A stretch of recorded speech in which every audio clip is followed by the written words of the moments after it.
Fiancé's parents demanded I pay off their mortgage as a respect token. I refused and canceled the engagement. I, 29 male, had a promising relationship with my then fiancé. We had met through mutual friends, and for over a year, our connection seemed genuine. I believed we were on a solid track towards sharing our lives. Around 6 months ago, I proposed, and she joyfully accepted. It was only when we started planning our wedding that things took an unexpected turn. Her parents, particularly her father, began interjecting themselves into every aspect of the event. The flowers, the guest list, the venue. If there was a decision to be made, they wanted the final say.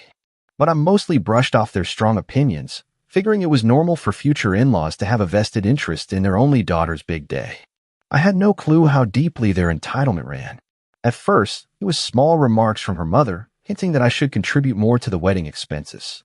She'd say things like, "A real man shows generosity to his bride's family," or in many traditions, the groom is responsible for special gifts.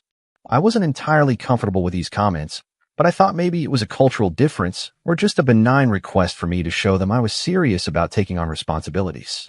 So I tried to stay diplomatic. I offered to cover more than half of the wedding venue costs. I even offered to pay for a portion of the catering. My fiancée seemed grateful, or so I assumed. But 2 weeks ago, her father dropped a bombshell that made every wedding expense look like pocket change. He wanted me to pay off his mortgage as a gesture of respect before the wedding. His exact words, if I recall, were, "In our family, it's customary that the man who marries into us demonstrates how he'll provide. So if you truly respect me and my wife, you'll handle our mortgage." My jaw practically hit the floor. I thought I had misheard at first, but he repeated it calm as ever, like it was the most natural request in the world. I tried to gather my wits and clarify. "You're asking me to cover the rest of your house payments?" I asked, half hoping I was misunderstanding. He nodded and said that it was a cultural tradition in their extended family, a sign of deep respect for the elders.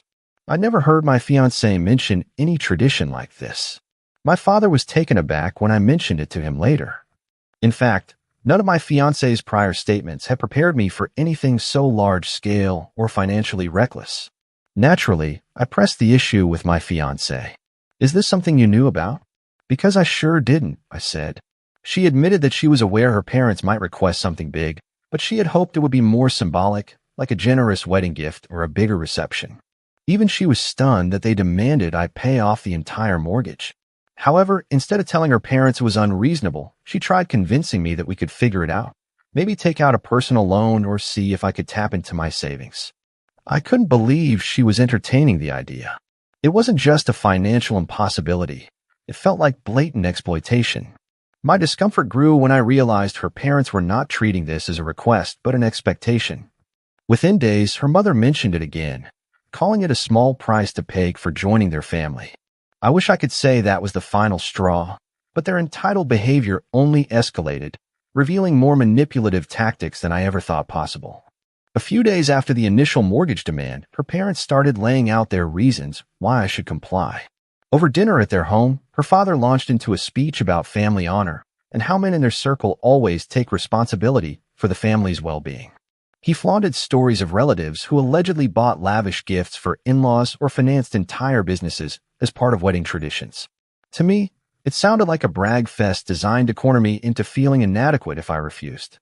When I gently but firmly explained that I had my own financial obligations, bills, personal savings, and responsibilities to my own parents, her father waved it off as if it was trivial. "But we're talking about a bond between families," he said. "You're just paying off something that helps everyone, not just me." That comment was baffling. Paying off his mortgage wouldn't help everyone. It benefited only him and her mother. It certainly didn't help me or my fiancé. We were already saving for a place of our own. My fiancé's mother then pulled a twist. She hinted that I wouldn't be welcomed into family events with open arms if I showed disrespect by refusing their request. She leaned forward, giving me a disapproving look, and said, "You should understand that we don't want tension in the family. If you say no, it'll set a negative precedent for the future." It felt like blackmail. "Do this or you're out" ultimatum.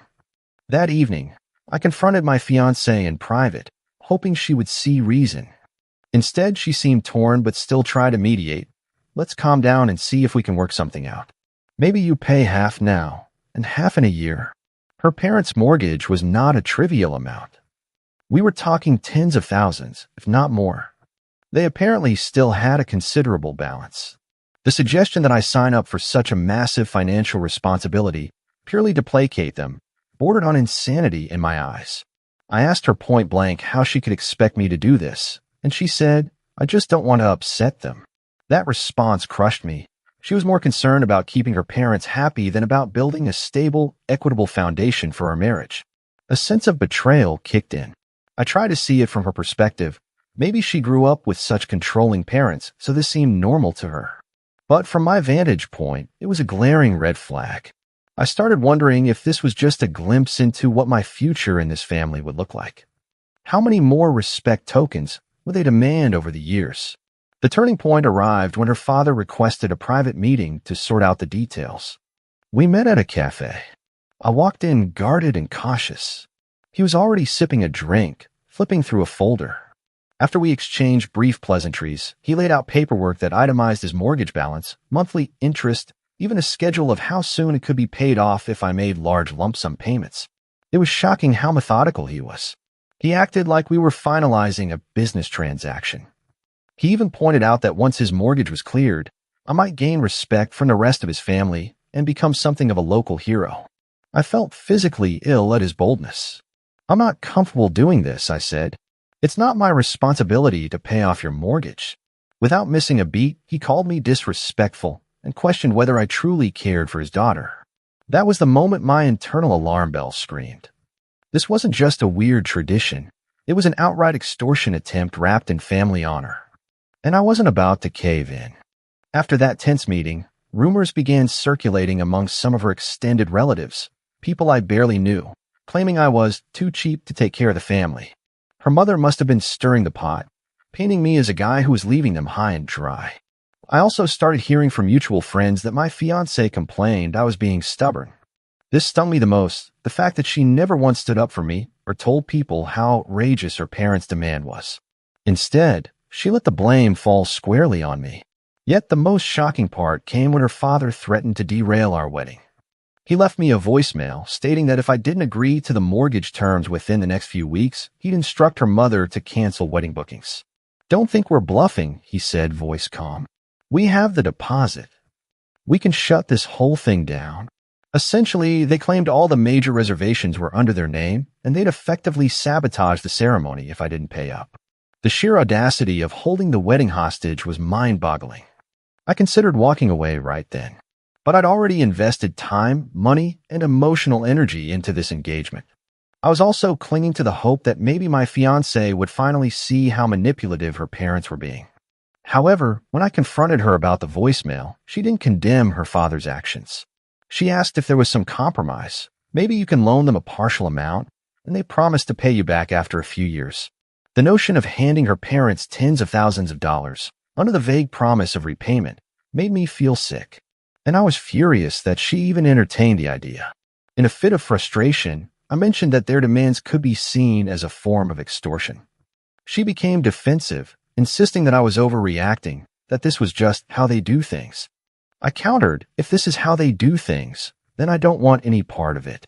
My father backed me up entirely when I told him the story. He thought it was ludicrous that someone could treat their future son-in-law like a walking ATM. He advised me to stand firm. A few days later, my fiancé's father escalated further. He got hold of a phone number for one of my close friends, someone in a higher position at the distribution center, and tried to spread rumors that I was financially irresponsible. My friend immediately called me, appalled that this man was fishing for private information, hinting that if I couldn't even handle a family obligation, I might be a liability in the workplace. It was a disgusting tactic. That was the tipping point. I contacted a local attorney for advice. The attorney confirmed that if they continued to threaten or blackmail me, especially with false claims at my job, I might have grounds for legal action under harassment or defamation laws, depending on what they said. My father believed we should keep a record of everything, from text messages to voicemails. I realized I wasn't just dealing with pushy in-laws. I was dealing with people who were willing to sabotage my professional reputation to get their mortgage paid off. It was an astonishing level of entitlement. One evening, I decided enough was enough. I invited my fiancée to my place for a talk. The moment she arrived, I laid it out. I can't marry into a family that threatens my livelihood and demands I pay off their mortgage. This is non-negotiable. I expected some pushback, maybe even an apology from her side. Instead, she tried to guilt-trip me. She said, "We've already told so many people about the wedding. How will it look if we cancel?" Her priority was appearances, not the health of our future.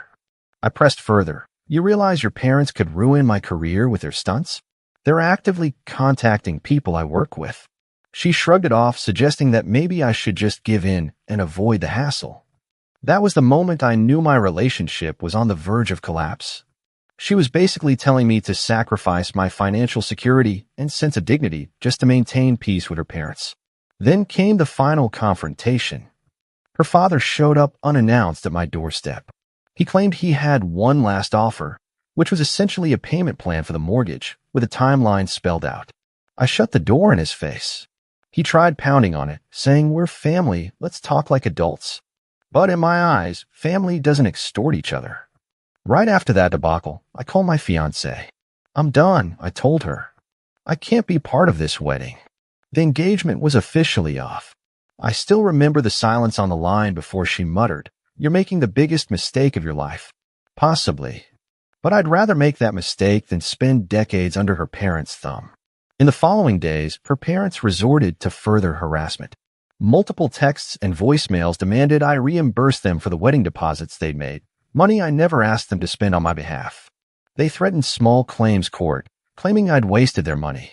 My attorney advised me they'd have an uphill battle proving I was responsible for their expenses, as we had no written agreement stating I'd cover wedding costs.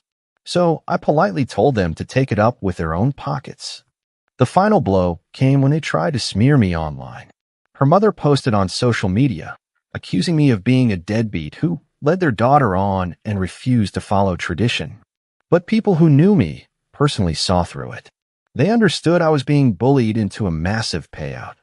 I collected screenshots of these defamatory posts, just in case. My father believed we should sue for defamation, but for now, I'm content with letting them dig their own social hole. The sense of relief I felt after canceling the engagement was enormous. Sure, I lost a relationship I once valued, but I also dodged a lifetime of manipulative in-laws. In my mind, that was an acceptable trade-off. There's no telling how many more times they would have tried to wring cash out of me. From mortgage demands to potential future loans, it was clear I'd forever be a target of their extortionate behavior. In the end, I learned a harsh lesson about standing my ground, even when it means appending a major life plan. I'm still processing the fallout, but I'm confident I made the right choice. If someone views you only as a source of money rather than a partner or family member, that's a road to endless misery. Walking away might be painful in the short term, but it's 1,000 times better than living under the thumb of entitled parents-in-law. And that's exactly why I refused their mortgage demand and canceled the engagement on the spot with zero regrets.